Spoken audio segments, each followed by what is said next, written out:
Hello नमस्कार दोस्तों, स्वागत है आप सभी का मुकेश एग्जाम डोज पर। डियर, उम्मीद है आप सभी लोग बहुत ही मस्त ज़बरदस्त होंगे।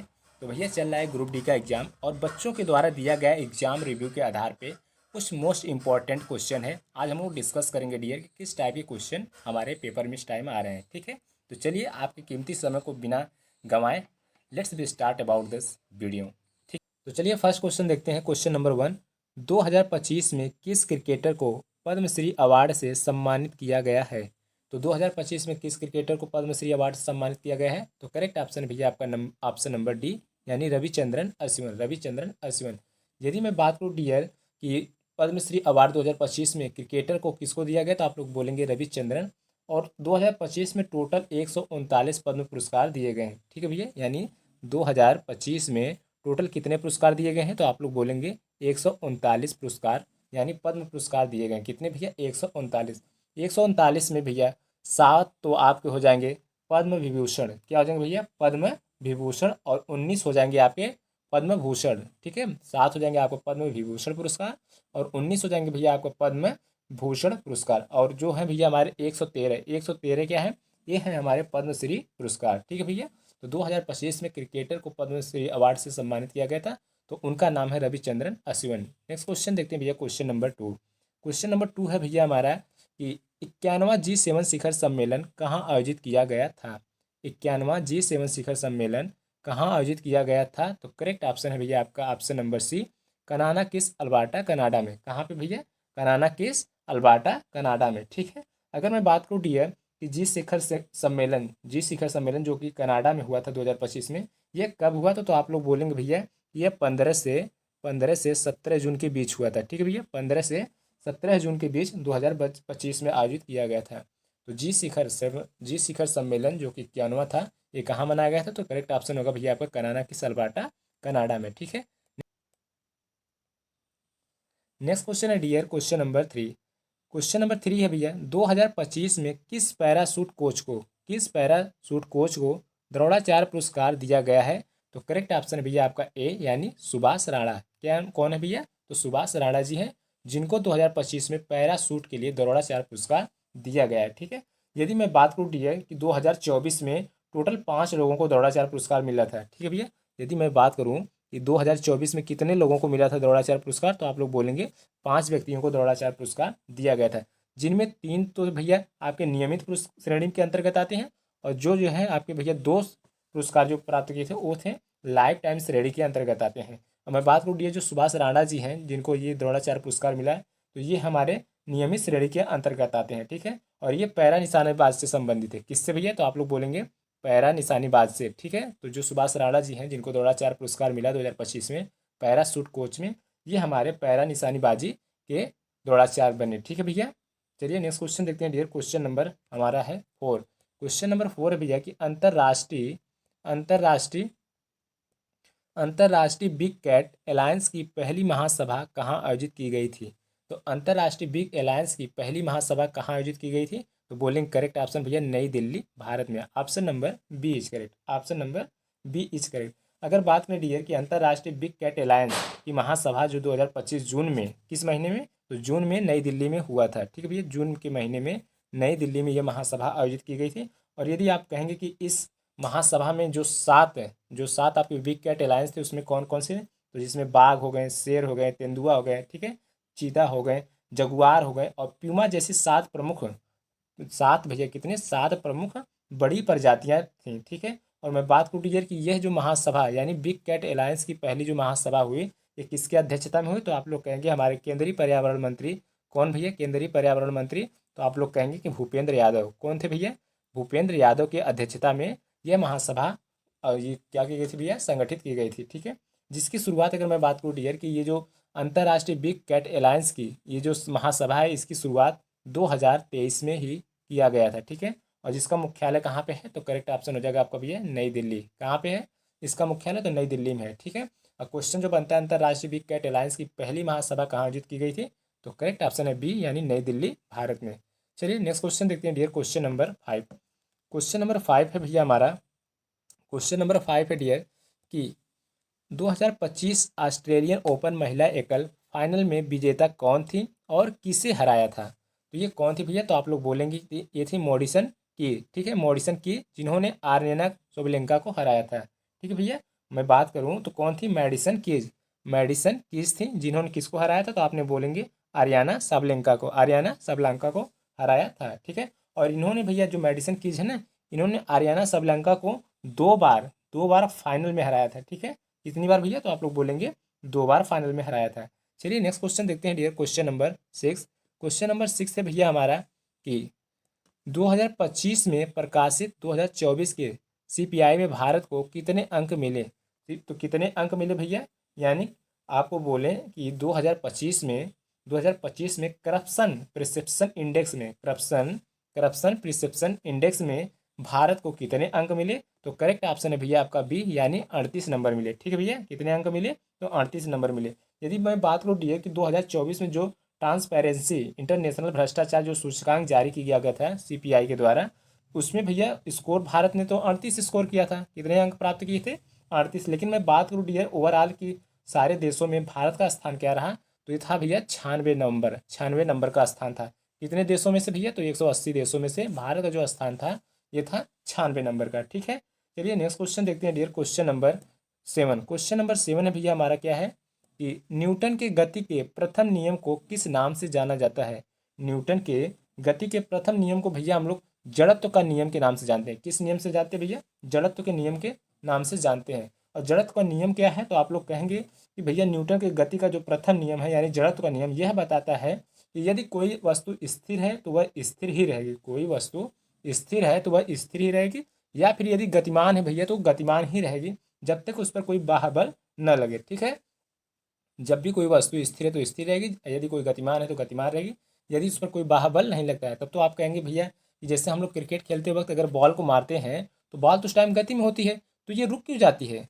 तो इसलिए रुक जाती है क्योंकि उस पर भैया घर्षण बल लग रहा है। क्योंकि जब बॉल आपका फर्श यानी जमीन से टच होते हुए जाता है तो कहीं ना कहीं आप इसका जो एरिया टच कर रहा है ये इसके बीच में घर्षण हो रहा है, जिसके कारण से डियर इसकी गति में धीरे धीरे क्या होती है? कमी होती है। ठीक है, तो जो द्वितीय नियम है यानी न्यूटन की गति का प्रथम नियम है, इसको हम लोग कहते हैं जड़त्व का नियम। ठीक है भैया, किसका नियम कहते हैं? जड़त्व का नियम कहते हैं। जैसे जब कार अचानक ब्रेक लगाते हैं तो यात्री आगे की ओर झुक जाते हैं। ठीक है, तो ये भी क्या है हमारे भैया? न्यूटन गति के पहले नियम के अंतर्गत ही आते हैं। ठीक है, चलिए नेक्स्ट क्वेश्चन देखते हैं भैया, क्वेश्चन नंबर 8। क्वेश्चन नंबर 8 है डियर हमारा कि प्रतिरोधकता किसके साथ बढ़ती है? प्रतिरोधकता किसके साथ बढ़ती है? तो तापमान में वृद्धि के साथ भैया आपकी प्रतिरोधकता बढ़ती है। ठीक है भैया, किसके साथ बढ़ती है? तो आप लोग कहेंगे कि तापमान में वृद्धि के साथ बढ़ती है। यदि मैं बात करूँ डियर प्रतिरोधकता की, ठीक है, तो किसी पदार्थ का एक आंतरिक गुण है प्रतिरोधकता, किसी भी पदार्थ का एक आंतरिक गुण है जो धातुओं में जैसे जैसे तापमान बढ़ता है, जैसे कोई एलिमेंट है, कोई धातु है, जैसे जैसे उसमें डियर हम लोग तापमान बढ़ाएंगे, जैसे जैसे उसमें तापमान बढ़ाएंगे वैसे वैसे परमाणुओं में क्या होगा भैया? कंपन की गति बढ़ेगा, कंपन बढ़ेगा और इलेक्ट्रॉनों में प्रवाह होगा। ठीक है, इलेक्ट्रॉनों के प्रवाह में जो रुकावट बढ़ती है उसी परिणाम स्वरूप जो प्रतिरोध उसके परिणाम स्वरूप ही डियर उसका क्या होता है? आपका प्रतिरोधकता बढ़ जाती है। ठीक है, तो इसलिए जो करेक्ट ऑप्शन बनेगा भैया कि प्रतिरोधकता किसके साथ बढ़ती है? तो आप लोग कहेंगे तापमान में जब वृद्धि करेंगे तो हमारा क्या होगा भैया? प्रतिरोधकता बढ़ेगी। ठीक है, नेक्स्ट क्वेश्चन देखते हैं डियर, क्वेश्चन नंबर 9। रदरफोर्ड का अल्फा कण पर रदरफोर्ड का अल्फा कण पर किरण प्रयोग किसकी खोज के लिए उत्तरदायी था? यानी भैया रदरफोर्ड अल्फा कण का प्रयोग किसके लिए उत्तरदायी था? तो करेक्ट ऑप्शन आप बताएंगे भैया परमाणु नाभिक। क्या था भैया हमारा? परमाणु नाभिक, यानी option number B is correct. ठीक है भैया, तो रदरफोर्ड का अल्फा कण पर किरण किस प्रयोग पर था? तो आप लोग कहेंगे कि परमाणु नाभिक। यदि मैं बात करूँ डियर कि परमाणु नाभिक की खोज किसने की थी, तो आप कहेंगे रदरफोर्ड ने। परमाणु नाभिक की खोज किसने की थी? तो रदरफोर्ड ने की थी। ठीक भैया, इन्होंने एक सोने की चादर, ठीक है, एक उन्होंने सोने की पन्नी या चादर आप बोलेंगे जिस पर प्रकीर्णन का प्रयोग करके दिखाया कि परमाणु का लगभग सारा द्रव्यमान धनात्मक आवेश एक छोटे घन केंद्र के केंद्रित होते हैं जिन्हें हम लोग नाभिक कहते हैं। ठीक है, तो आप लोग करेक्ट ऑप्शन देखेंगे तो बी बनेगा परमाणु नाभिक, जो कि रदरफोर्ड ने अल्फा कण प्रकीर्णन प्रयोग करके इसकी खोज की थी। ठीक है डियर, किस खोज के लिए उत्तरदायी है? तो आप लोग बोलेंगे परमाणु नाभिक के लिए। नेक्स्ट क्वेश्चन देखते हैं डियर, क्वेश्चन नंबर हमारा है 10। क्वेश्चन नंबर 10 क्या है डियर कि कोशिका विभाजन में कितनी कितनी संतति कोशिकाएं बनाती हैं? कोशिका विभाजन में कितनी कितनी संतति कोशिका बनाती हैं? तो करेक्ट ऑप्शन है भैया आपका सी, यानी मिथोसिस मिथोसिस 2 बनाती हैं और अर्धसूत्री विभाजन पे 4 संतति कोशिकाएं बनाती हैं। ठीक है भैया, कितनी बनाती हैं? तो आप लोग बोलेंगे कि जब भी कोई कोशिका विभाजन के प्रकार यानी आधार पर संतति जो कोशिकाओं की संख्या अलग अलग होती है वह होता है भैया कि जब समसूत्री विभाजन यानी माइटोसिस, समसूत्री विभाजन यानी भैया माइटोसिस में एक जनक कोशिका होती है। ठीक है, एक जनक कोशिका जो कि 2 संतति कोशिका, एक जनक कोशिका जो कि 2 संतत कोशिका बनाती है। जबकि अर्धसूत्री विभाजन की मैं बात करूँ डियर, अर्धसूत्री विभाजन में बात करें तो इसमें एक जनक के द्वारा इसमें 4 संतति कोशिकाएं बनाती हैं। ठीक है, तो चलिए नेक्स्ट क्वेश्चन देखते हैं dear, question number 11। Question number 11 है भैया हमारा कि बोरियम, बेरियम क्लोराइड और सोडियम सल्फेट के बीच कौन सी अभिक्रिया होती है? बेरियम क्लोराइड और सोडियम सल्फेट के बीच कौन सी अभिक्रिया होती है? तो आप लोग बोलेंगे करेक्ट ऑप्शन है भैया आपका बी, यानी विस्थापन की अभिक्रिया, विस्थापन की अभिक्रिया। तो आप लोग बोलेंगे बेरियम क्लोराइड और सोडियम सल्फेट के बीच कौन सी अभिक्रिया होती है? तो करेक्ट ऑप्शन हो गया भैया बी, यानी विस्थापन की प्रक्रिया। किसकी भैया? विस्थापन की अभिक्रिया। ठीक है, चलिए अगर मैं बात करूँ डियर कि क्लोराइड और सोडियम के सल्फेट के बीच जो द्विस्थापन यानी या दोहरी विस्थापन अभिक्रिया जो होती है, इस अभिक्रिया में आयनों का आदान प्रदान होता है। ठीक है, इसमें क्या होता है भैया? आयनों का आदान प्रदान होता है, जिससे बोरियम सल्फेट का सफ़ेद अवक्षेप सफ़ेद ठोस या सोडियम क्लोराइड बनाता है। ठीक है, और इसी अभिक्रिया को अवक्षेपण अभिक्रिया भी कहते हैं। इसी अभिक्रिया को भैया हम लोग अवक्षेपण अभिक्रिया भी कहते हैं। इसमें एक अघुलनशील ठोस अवक्षेप बनता है। ठीक है, तो चलिए नेक्स्ट क्वेश्चन देखते हैं डियर, क्वेश्चन नंबर हमारा है 12। क्वेश्चन नंबर 12 क्या है डियर कि द्विखंडन बाइनरी फिशन के एक चक्र के बाद कितनी संतति कोशिकाएं बनती हैं? तो कितनी संतति कोशिकाएं बनती हैं? तो करेक्ट ऑप्शन है भैया आपका बी, यानी 2। तो द्विखंडन बाइनरी फिशन के एक चक्र के बाद कितनी संतति कोशिकाएं बनती हैं? तो यह बनती हैं भैया 2। ठीक है, मैं बात करूँ डियर कि जो द्विखंडन होता है ये अलैंगिक जनन का एक प्रकार है। जो द्विखंडन बाइनरी फिशन है भैया ये अलैंगिक जनन का एक प्रकार है जो सामान्यतः एक कोश की जीवों में होता है। किसमें भैया? आप लोग कहेंगे एक कोश की जीवों में होता है। ठीक है, जैसे आपका अमीबा हो गया, एक कोश की जीव है। पैरामीशियम एक कोश की जीव है। बैक्टीरिया एक कोश की जीव है। ठीक है डियर, इस प्रक्रिया में एक जनक कोशिका पहले अपने अनुवांशिकी पदार्थ यानी डीएनए की प्रतिकृति बनाती है। ठीक है, और इसके बाद कोशिका 2 समान भागों में विभाजित हो जाती है, जिसको हम लोग क्या कहते हैं भैया? द्विखंडन कहते हैं। तो कितने संतति कोशिकाएं बनाती है भैया द्विखंडन से? आप लोग बोलेंगे बी, यानी करेक्ट ऑप्शन बी, यानी कितने? 2। चलिए नेक्स्ट क्वेश्चन देखते हैं dear, question number 13। Question number 13 है भैया हमारा सोना चांदी और प्लेटिनम प्राकृतिक में किस अवस्था में पाए जाते हैं? यानी सोना चांदी और प्लेटिनम प्राकृतिक में किस अवस्था में पाए जाते हैं? तो ये पाए जाते हैं भैया मुक्त अवस्था में। ठीक है, option number B is correct, option number B is correct. यदि मैं बात करूँ डियर कि सोना चांदी और प्लेटिनम प्राकृतिक में तो मुक्त अवस्था में पाए जाते हैं, ऐसा इसलिए है क्योंकि ये धातुएं रासायनिक रूप में बहुत ही प्रतिक्रियाशील हैं, रासायनिक रूप में बहुत ही कम प्रतिक्रियाशील हैं और हवा, पानी या अन्य रसायनों के साथ आसानी से प्रतिक्रिया नहीं करते हैं, जिससे वे अपने शुद्ध मौलिक रूप में बने रहते हैं। ठीक है, इसीलिए भैया ये मुक्त अवस्था में पाए जाते हैं जो सोना चांदी और प्लेटिनम है। चलिए नेक्स्ट क्वेश्चन देखते हैं dear, question number 14। Question number 14 है भैया कि RIMS का फुल फॉर्म क्या है साइंस में? तो साइंस में RIMS का फुल फॉर्म है regulatory information management system, regulatory information management system. ठीक है, चलिए मैं नेक्स्ट क्वेश्चन की बात करता हूँ भैया, क्वेश्चन नंबर 15। क्वेश्चन नंबर 15 है भैया हमारा कि पौधों में सूजन आती है जिससे आकार में परिवर्तन होता है, यह किसके कारण होता है? यानी भैया पौधों में सूजन आती है। ठीक है, पौधों में सूजन आती है और इसके आकार में परिवर्तन होता है, ये किस कारण होता है? तो करेक्ट ऑप्शन आप बोलेंगे क्या भैया कि परासरण है। ठीक है, ऑप्शन नंबर बी, किसके कारण भैया? तो आप लोग बोलेंगे परासरण के कारण होता है। ठीक है, यानी पौधों की कोशिकाओं में जब परासरण के द्वारा पानी प्रवेश करता है तो कोशिकाएं फूल जाती हैं। जब पौधों में भैया जो पानी होता है ये परासरण विधि के द्वारा जाता है तो पौधे की जो कोशिकाएं होती हैं वो फूल जाती हैं। ठीक है, और इसी अवस्था को तुगोर अवस्था भी कहते हैं।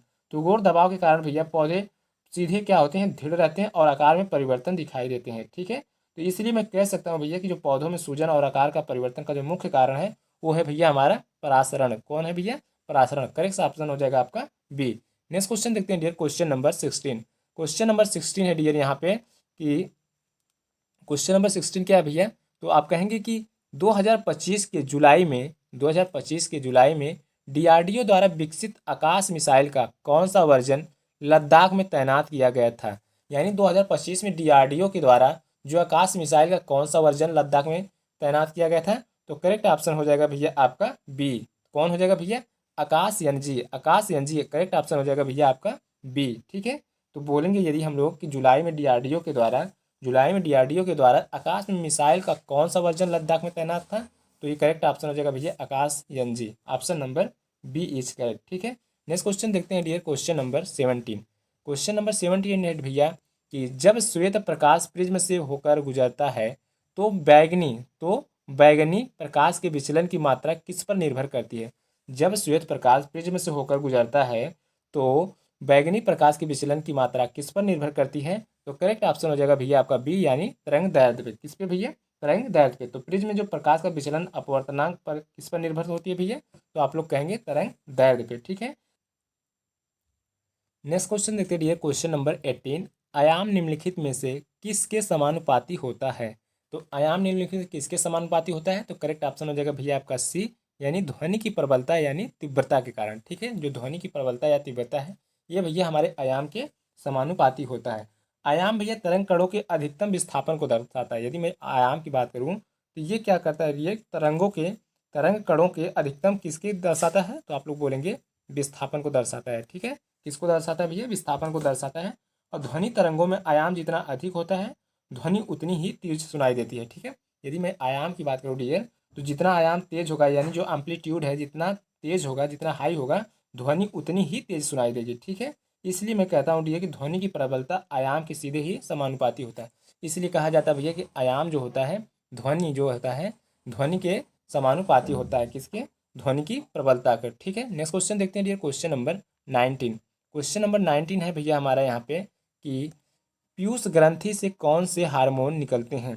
पीयूष ग्रंथि से कौन से हार्मोन निकलते हैं। तो भैया पीयूष ग्रंथि से पिगमेंट्री ग्रंथि, यानी पीयूष ग्रंथि को हम लोग क्या कहते हैं भैया? पिगमेंट्री ग्रंथि कहते हैं, जिससे कई हार्मोन निकलते हैं। ठीक है, जिनमें कौन कौन से हैं? एक ग्रोथ हार्मोन है जिसे हम लोग वृद्धि हार्मोन के नाम से भी जानते हैं, एक प्रोलैक्टिन हार्मोन है और ऑक्सीटोसिन हार्मोन भी शामिल है। ठीक है भैया, यानी पीयूष ग्रंथि से जो हार्मोन निकलते हैं उनको हम लोग वृद्धि हार्मोन, प्रोलैक्टिन हार्मोन या ऑक्सीटोसिन हार्मोन नाम से जानते हैं। ठीक है, नेक्स्ट क्वेश्चन देखते हैं डियर, क्वेश्चन नंबर 20।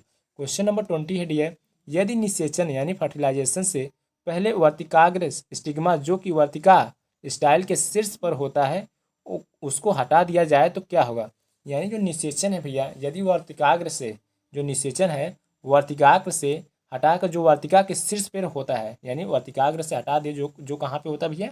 आप लोग कहेंगे वर्तिका के शीर्ष पर होता तो क्या होगा, यानी हटा दिया जाए तो क्या होगा। तो करेक्ट ऑप्शन हो जाएगा आपका भैया, इसमें बनेगा करेक्ट ऑप्शन सी, यानी पराग कण अंकुरित नहीं होंगे और निषेचन नहीं होगा। यदि निषेचन से पहले वर्तिकाग्र को हम लोग वर्तिका के शीर्ष पर हटा दिया जाए तो क्या होगा भैया? पराग कण अंकुरित नहीं होंगे और निषेचन भी नहीं होगा। ठीक है भैया, क्या नहीं होगा? तो कहेंगे आप लोग कि निषेचन भी नहीं होंगे। ठीक है, और परागकण क्योंकि चिपक नहीं पाएंगे, जब परागकण उससे चिपक नहीं पाएंगे तो परागकण से अंकुरित भी तो नहीं होंगे। ठीक है, तो इसलिए हम लोग कह सकते हैं भैया कि परागकण अंकुरित नहीं होंगे और निषेचन नहीं होगा। नेक्स्ट क्वेश्चन देखते हैं dear, question number 21। Question number 20 है डियर, जब प्रतिरोध बढ़ता है तो निम्नलिखित में से क्या होता है। जब प्रतिरोध बढ़ता है तो निम्नलिखित में से क्या होता है। तो आप लोग कहेंगे भैया तापमान में वृद्धि होता है। तो जब हम लोग तापमान में वृद्धि करेंगे तो हमारा क्या होगा भैया? प्रतिरोध बढ़ेगा, प्रतिरोध बढ़ेगा। ठीक है, नेक्स्ट क्वेश्चन देखते हैं dear, question number 22। Question number 22 है डियर कि कमजोर क्षार और प्रबल अम्ल से बने विलयन का पीएच मान क्या होगा। प्रबल क्षार यानी कमजोर क्षार और प्रबल अम्ल से बने विलयन का पीएच मान क्या होगा। तो करेक्ट ऑप्शन हो जाएगा भैया आपका कि 7 से कम होगा। जो पीएच मान होगा कमजोर क्षार और प्रबल अम्ल से बने विलयन का जो पीएच मान होगा क्या होगा। तो आप लोग कहेंगे कि 7 से कम होगा। ठीक है, क्या होगा भैया? 7 से कम होगा। ठीक है, तो उम्मीद होगा डियर कि आप सभी को ये क्लास काफ़ी हेल्पफुल लगे होगा और एक अनुमान लगा होगा कि किस टाइप का क्वेश्चन हमारे एग्जाम में आ रहे हैं। तो चलिए मिलते हैं नेक्स्ट वीडियो में, तब तक के लिए जय हिंद, जय भारत।